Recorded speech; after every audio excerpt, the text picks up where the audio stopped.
কি শান্তি রে ভাই, দুনিয়াতে এর চেয়ে বেশি কোনো শান্তি নাই। যাই হোক, পরিষ্কার করে লাই টয়লেটটা।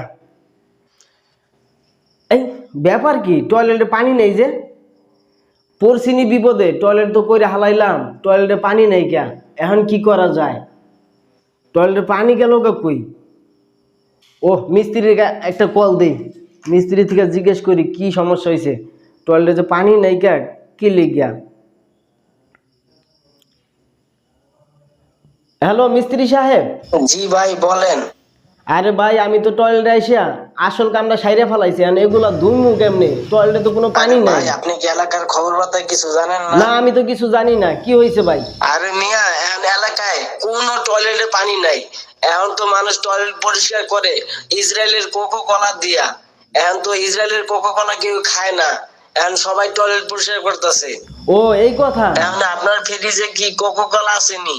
না দিয়া যাবো কোকো কলা ইয়া? হ, আমার ফ্রিজে কোকো কোলা আছে তো। যার টয়লেট তো ভালো হয়েছে। এখন ফ্রিজে তো কোকো কলা বাইর কইরা টয়লেট পরিষ্কার করতে থাকেন। আমাকে এলাকার সবাই এখন কোকো কলার বয়কটের ডাক দিছে। কোকো কলা এখন আর খাওয়া যাইবো না, আপনিও খাইয়েন না, বয়কট করে দেন। কোকো কলা দিয়ে খালি টয়লেট পরিষ্কার করেন। ও আচ্ছা ঠিক আছে, আমি এখনই করতেছি। ধন্যবাদ ধন্যবাদ। কোকো কোলা তরে আর খাইতাম না, তরে এখন থেকে আসল কাজে ব্যবহার করুন।